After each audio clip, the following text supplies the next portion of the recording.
It is a gorgeous night here in Orlando as we get set for the third running of the Madness. Hi folks, it's your boy Griff Dog here, and we have 42 hungry drivers that are going to go at it for 10 laps around this megalith super speedway. As we take a look here at the stats at Orlando International Speedway, it is a 3-mile tri-oval, the biggest speedway that we ever go to. Banking is just the same as Talladega in corners at 33 degrees. For the straights, 15 degrees, and that includes the back straightaway as well as the front, including the tri-oval. We're only going to run 10 laps here. This track is so maddening that we are only going to run 10 laps. The purse? My mom decided to make 15 brownies for the occasion, and whoever wins the third running of the Madness will get 15 of Mother's special brownies. And the previous winners, Greg Biffle and Eric Almirola, are both in the field tonight. And what makes this track all the more maddening? They're turning right at this track versus the normal left. So as we get set here, we are just about to fire up the engines and get underway. But before we start that, we're going to send it down to Chip, and Chip has 3 drivers he is looking out for. Chip, who are your 3 drivers to watch? Thanks, Griff. It's so good to be back here again. The first driver on my list is Eric Almirola. Eric is the defending champion of the Madness, which came out 4 years ago today.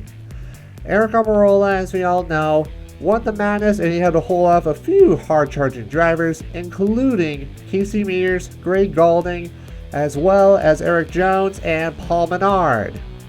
But Eric Almirola was able to use both the high side and the low side to get the job done, and Eric, in his final year at Stern-Haas Racing, is going to try to defend the championship of the Madness, and will try doing it once again.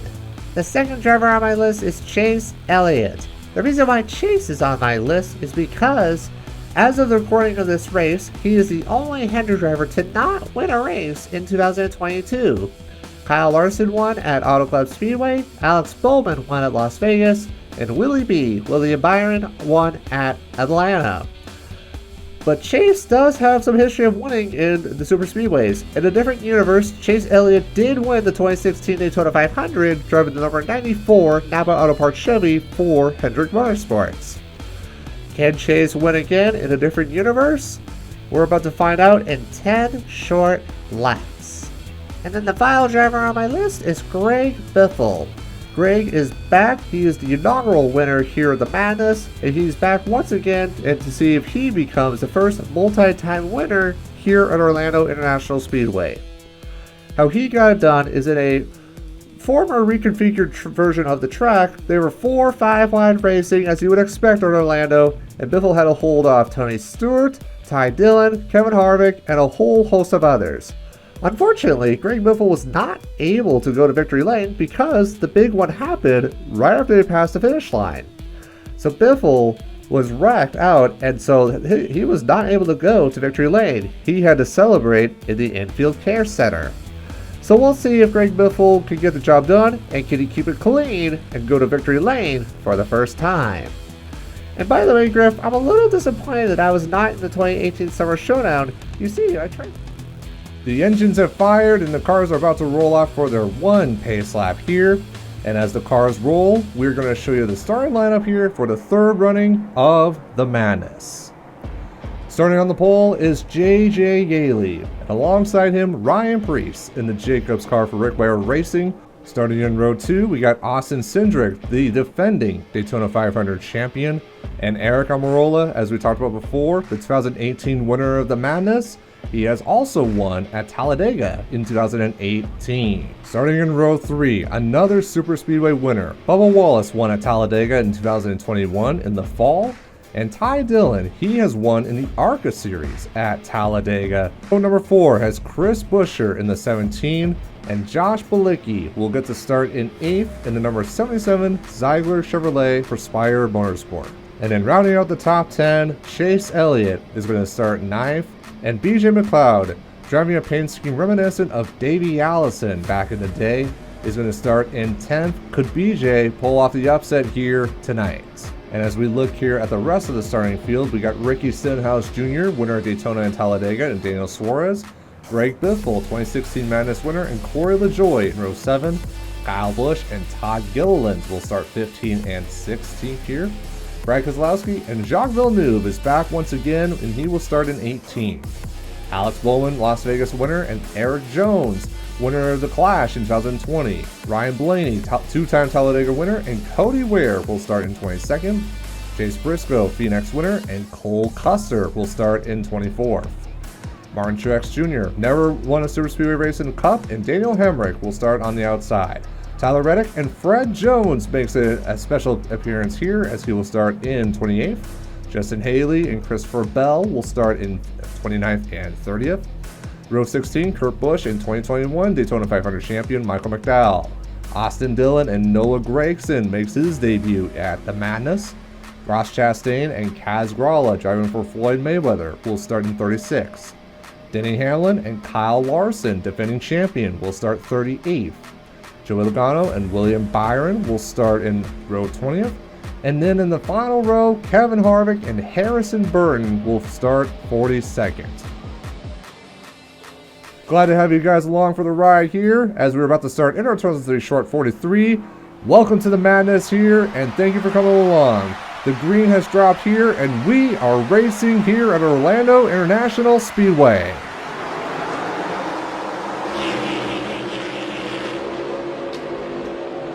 Off the bat, JJ Yeley is able to clear Ryan Preece, and JJ Yeley immediately goes to the high side, giving Austin Cindric the nod to the low side. Bubba Wallace is going to follow suit, and behind Bubba Wallace is Chris Buescher. Coming down turn number 2, it is 2x2 for the first 6 rows, and Corey LaJoie is immediately going to try doing something on the high side. As our camera is trying to figure out where to go, Cindric, he is picking up where he left off. Cindric is in the lead, but for how long? Here comes Bubba Wallace and the McDonald's 23 car to the lead. See, one thing I'm going to be curious about in this race is, are we going to have consecutive lap leaders, or are we going to have a different leader every single lap? Who's going to lead lap 1? Bubba Wallace for the moment, but here comes Greg Biffle down to the inside. Kyle Busch is going to follow Greg Biffle down on the inside here. And the way I think how this track goes is, I believe the inside is the way to go, but if you have enough momentum on the high side, you can keep the lead. But I believe the inside is the way to go, as Greg Biffle, 2016 champion of the Madness, is now in the lead. But for how long? He goes to the high side. Kyle Busch and Chase Briscoe are now coming up here, second and third respectively. Ryan Blaney is behind Chase Briscoe, so it looks like those two are going to move to the front as Kyle Busch sweeps a little bit high. One thing I'm curious about is, are the drivers choosing to go up there? But you also got to consider too, these drivers are going 230 miles an hour around this track. So it makes me wonder, on this slick track, can they even stay down in the low lane? As Briscoe goes high, Ryan Blaney follows suit. Tyler Reddick now makes his way to the top 5 here with only 8 laps to go. Christopher Bell is making his presence known as now he is to the inside of Kyle Busch for 4th, as now we have 3 cars pulling away for a second, and it makes me wonder, will Ryan Blaney stay behind Chase Briscoe, or will he try to pass him, and will Ryan Blaney lead himself? By the way, Chase Briscoe did lead the last lap. Could he lead another lap, or will Ryan Blaney be spoiler here? Christopher Bell is to the inside of Reddick for 3rd, and we got Kyle Busch and Daniel Suarez side by side for 5th. As we have this shot here, you can see every single driver as we are another lap complete, and it looks like Briscoe was able to lead 2 laps in a row. Good job, Briscoe. On board with Daniel Suarez as we go into turn number 1, and in that moment, the entire path was separated by only 1.5 seconds. So literally one driver in front could blow a tire or could get into some trouble, and last place could immediately get at least a top 10. Side by side for the lead as Chase Briscoe and Ryan Blaney are going at it. And it looks like from this blimp shot, it looks like Brad Keselowski is closer to Blaney than Briscoe is to Bell. And it looks like it shows, as now the inside is going to get that advantage. And it looks like Blaney should clear Chase Briscoe for the lead, But coming off of turn number 4, Blaine does sweep up the track, and here comes Brad Keselowski. 7 laps to go, now coming to 6 laps to go, give Brad Keselowski the lead. And look at this, Harrison Burton. He started 42nd, and we're only 4 laps in, and he is already up at the front, but I don't think he's going to get to the lead because he already sweeps up to the middle. But look who is going to the front, as we got 5 wide already in the middle. Noah Gragson has made his way to the front, but we're going to keep an eye here on this 5 wide here, because if there's 5 wide, trouble ensues. On board with Chastain as he is locked in the middle, and it looks like Greg Biffle is able to get out of it, and we're only down to 4 wide. You know, 4 wide is pretty normal here at the Madness, as Noah Gragson is now all by himself in the lead, but for how long? Gragson sweeps high. Here comes Martin Truex Jr. and William Byron. William Byron and Kevin Harvick, 2 drivers that were also started farther in the back. They found their way out to the lead, and I believe William Byron took the lead. And I believe he led that lap with now 5 laps to go. Down turn number 1 and 3, turn number 2 now. Harvick now is going to take the lead with Todd Gilliland right behind him. It is literally a carousel here. Like, you could be in the lead one moment, and you look at where Ryan Blaney is, he's already outside the top 10. When he was just out in front, not even 2 laps ago. But either way, Harvick leads. Not anymore. Give it to Kurt Busch. Kurt got an excellent run through turns 3 and 4. And how about Kyle Larson? Champion last year is now already in 2nd, as we have this aerial shot here as we're going to move down, get closer to Kurt Busch. And Kurt is going to lead that lap. 4 laps to go. Now, one thing I'm very curious about is, are we going to do this whole race without a caution? Are they actually going to be smart, and are we not going to have any wrecks? I'm surprised. I mean, they are still going 3 and 4 wide, but I will say they are a little more separate than they were in past. As I say that now, they're 5 wide farther behind as you look at Cody Ware in the purple car farther back, and it looks like they break it for the moment, but Fred Jones is thinking he has other thoughts as now we're 5 wide again. Keselowski to the high side, then it's Gragson, Blaney, Jones, and Ross Chastain. Off of turn number 4, look at Justin Haley. Justin Haley to the inside of Michael McDowell. Haley, who has won numerous Super Speedway races for college and the Xfinity Series, has never done it, well, I was about to say, well, he's never won for colleague, but he has won at Daytona in the Cup Series. Now through turn 1 and 2 again, Cole Custer, and how about BJ McLeod? Could the 15th seed BJ McLeod pull off the Mecca upset here? Ross Chastain, winner of Circuit of the Americas, is 3rd car to the inside as they're 2, 3, 4 wide behind. And all 42 cars are in this pack. No one has fallen off. As we go on board here, BJ McLeod is right behind and he sweeps up. Here comes BJ McLeod. As he comes to the lead here, Ross Chastain looks down low, and we are going to be almost 4 wide, but it looks like Ross Chastain fought against it with only 2 laps to go, and here comes Cody Ware to the inside. Look at this. Now we're getting into the madness. 3, 4 wide. I think we're about to go 4 wide for the lead. BJ McLeod and Cody Ware are now 1, 2, as we're going to go through turn number 2 here with only 2 laps to go.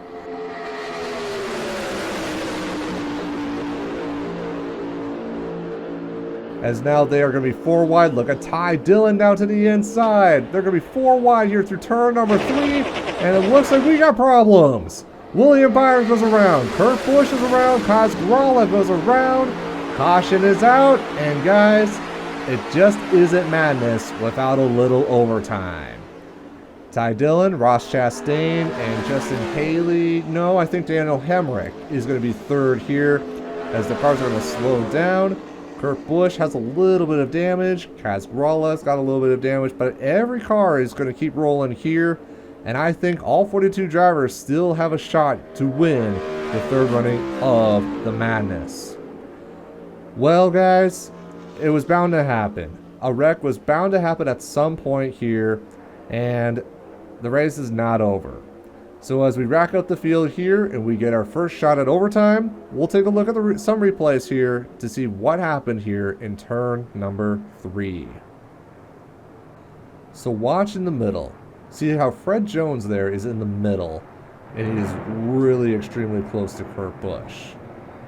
Now, my first thought when I see this is look where Joey Logano is. I'd almost feel like Joey could give a little bit more grace because look at how much distance he has between himself and Chris Buescher down to the inside. But the cars were all so close together, and William Byron and Kurt Busch get into each other, and then up the track they go, and unfortunately Brad Keselowski had nowhere to really go, and Keselowski got quite a bit of damage to the left side of his car. And then Brad K went back down to the inside to try to avoid Kurt Busch and William Byron. Unfortunately, he gets into Kaz Grala, who then gets into Bubba Wallace, and that is how Kaz Grala spun out in this wreck. Greg Biffle there you see in the middle. I do not believe Greg Biffle got any damage. However, in this restart, he's going to restart probably somewhere around 36. We do have some cars on pit road here for damage repairs, but as I said, I believe it's very minor, and I don't think anyone's going to fall out of a race or even fall a lap down. We have another replay here, and yeah, I'm just blown away at how close Logano is to Fred Jones, Kurt Busch, and William Byron. But I think with this shot, I think we get a closer look at how the reaction with Brad Keselowski, and I honestly think this is a racing incident. I wouldn't say William Byron came down, and I wouldn't necessarily say Kurt Busch came up. But watch Keselowski here, as the majority of drivers are able to get down to the inside without much problem. But watch how Brad Keselowski tries to duck down. Grala was right there, and then Grala gets into Bubba Wallace. So Bubba has a little bit of front end damage, as we talk, Wallace is on pit road getting that repaired. And yeah, I mean, it's not really that big of a wreck. Grala spins to the high side. Keselowski and Kyle Busch both have a little bit of damage, but they're both able to get through no problems. And then Greg Biffle and Chase Elliott, they're able to get by pretty much unscathed. So watch as we go on board here with Denny Hamlin. I almost feel like Fred Jones pushed Kurt Busch up into Byron, but at the same time, I honestly think it was just a racing incident.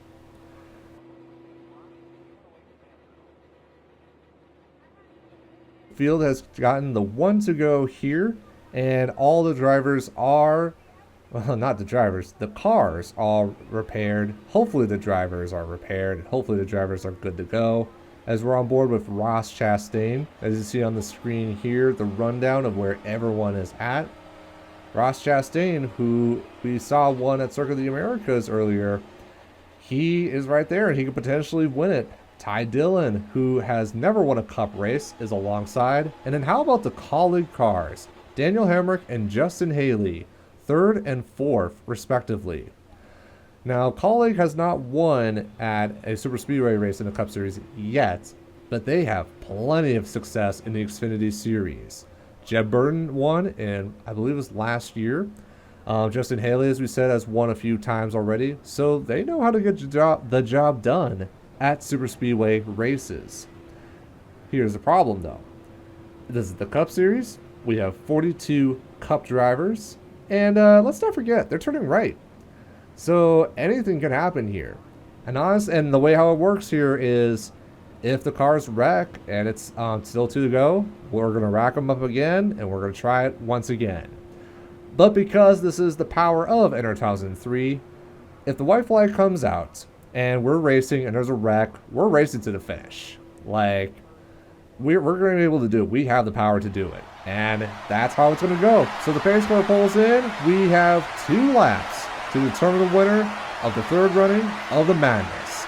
The green flag waves. What is going to happen here? Quite a few drivers have already peeked out to the high side, including Noah Gragson. Noah Gragson looking to the high side of Justin Haley. Is he going to get the run, or is he going to pull back behind Justin Haley? Either way, I think Gragson is going to lose it, as we're already 4 wide for 2nd place. Here comes Cody Ware down to the inside of Daniel Hemrick, as Cody Ware goes from 2nd, and I think he's going to go all the way to the lead. Down the back straightaway. We're already 2, 3, how about 4 wide? Why not? Here comes Michael McDowell to the inside. Michael McDowell to the inside. Ross Chastain is still there as we're 5 wide for, I believe that's 9th. But Austin Dillon has a tremendous run as he is sucking up behind Daniel Suarez. Here comes Michael McDowell through turns 3 and 4. Through turn number 4, McDowell is in the lead. Can he do it again? Can he win a super speedway race? White flag is out. We are 3 and 4 wide racing already. Austin Dillon, and how about Jacques Villeneuve?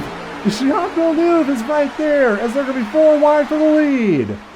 Can Jacques Villeneuve pull off the upset as Corey LaJoie, who we have not talked about all night long, is right there. Villeneuve sweeps up. Here comes Corey LaJoie. This is the moment that Corey needs, as they're going to be 4 and 5 wide. Oh my gosh, here we go. All the cars are right there. This is just like 2016. Villeneuve up high, Corey in the middle, and is that JJ Yeley? JJ Yeley is right there, and they are rocking behind. JJ Yeley and Jacques Villeneuve are side by side through turns number 3 and 4. And JJ Yeley is going to sweep up the track. Does Austin Dillon have the run?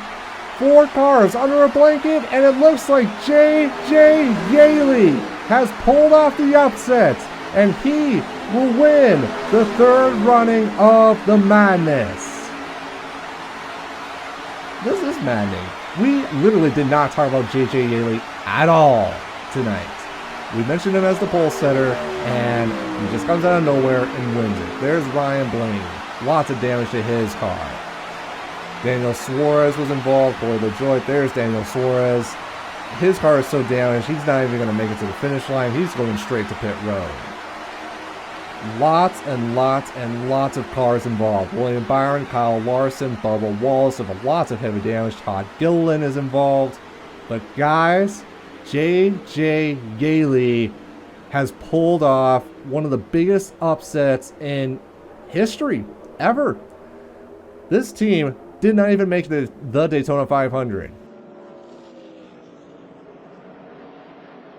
As the replays are unfolding here, and watch Chase Briscoe. He overcorrects it, goes up the track, and ladies and gentlemen, Chase Briscoe successfully did a barrel roll. It's on board with Chase Elliott.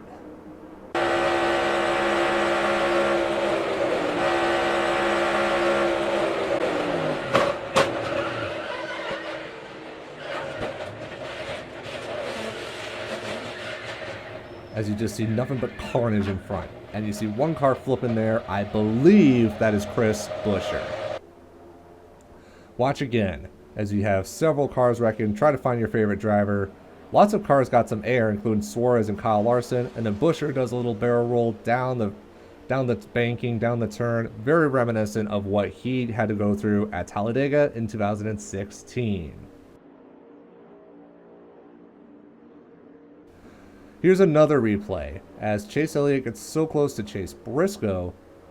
At the same time, McLeod gets into Suarez, who gets into Corey LaJoie, and it's on from there. Once, I believe that's Keselowski, went up the track. Pretty much the track is blocked for most drivers. And once again, try to find your favorite driver and see if either they made it through or is up and over like Chris Buescher. Keselowski got lots of air. Kyle Larson, as we said, got lots of air. Greg Biffle, just far right of your screen, is involved, as well as Eric Almirola. So both defending winners were caught up in this massive wreck. I need to see some more views, but I'm pretty sure 38 cars were involved in this wreck. Here we go. Look at this blimp view. We got ourselves 5, and I'm pretty sure that was 6 wide. They were 6 wide for a hot second.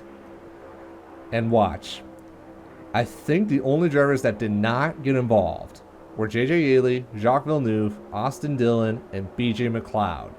Everybody else hit another car, spun out, or flipped like Chris Buescher. And yeah, that's all she wrote. I mean, again, like, you can find your favorite driver and see how they maneuvered through this wreck or how they got involved in this wreck.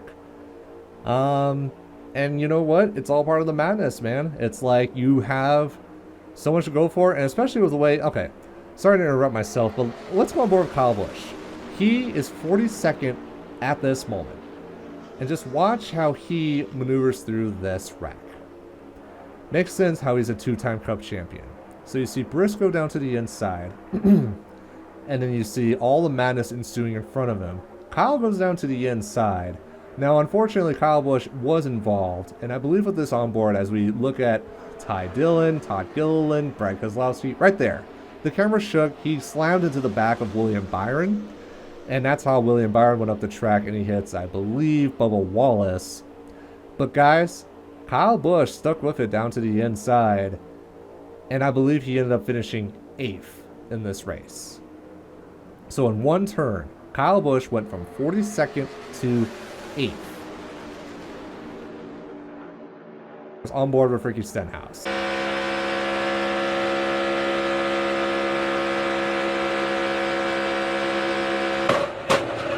The last thing you need to see is a barrel rolling car coming at you from the right side. And so you see Stenhouse spin down to the inside, Ryan Blaney, Briscoe, as we said, Kaz Gralla is involved in his second wreck, as well as William Byron and as well as Kurt Busch. And watch as all the cars flying into your living room. So there you guys have it, and just watch from the leader's perspective. So I believe 2 separate wrecks happened at once. You had Briscoe and Elliott getting into each other. And then above, you had Suarez, who I think just came down a little too much. And he collects Corey LaJoie. And then it's on from there. Hemrick hits the outside wall. McDowell gets turned. Martin Truex, Cole Custer, Brad Keselowski. One thing that also intrigues me is look on the inside. For a second, Kaz Gralla was in the top 10. But I believe Kevin Harvick spun him out. And by the way, Kevin Harvick did finish 5th. William Byron, and there was if you guys did see, Kyle Busch did punt William Byron out of the way. And in this shot, there's at least 20 cars in this shot alone. Just to show you how big this wreck was. Denny Hamlin, I feel like, really wasn't involved in the wreck, but just because the entire massive crowd ended up crowding him, he ended up getting involved. As we see Buescher doing his little tumble once more. So one more replay here, and we're going to follow Ryan Blaney. And as you see, like, you got the building in the way, but Kaz Gralla and Kevin Harvick get into each other. And then Kurt Busch. So Kurt Busch did hit a couple of cars, but I believe Kurt Busch finished 6th. And then Austin Cindric finished 7th, and then Kyle Busch finished 8th. But as you see, Ryan Blaney spinning out there, Joey Logano, and then Josh Bilicki really look it out, and I believe those two round out the top 10. And then it's an absolute fight trying to get as many spots as you can, as you see Kaz Gralla doing the Mayweather hop. But guys, we gotta talk about JJ Yeley. He gets the job done here at the 3rd running of the Madness. And with that being said, I think we're gonna wrap it up here. And it's an honor to be making more NR2003 videos. So thank you guys so much for watching. Be sure to watch out for more NR2003 content in the future. And this is Griff Dog saying so long until next time.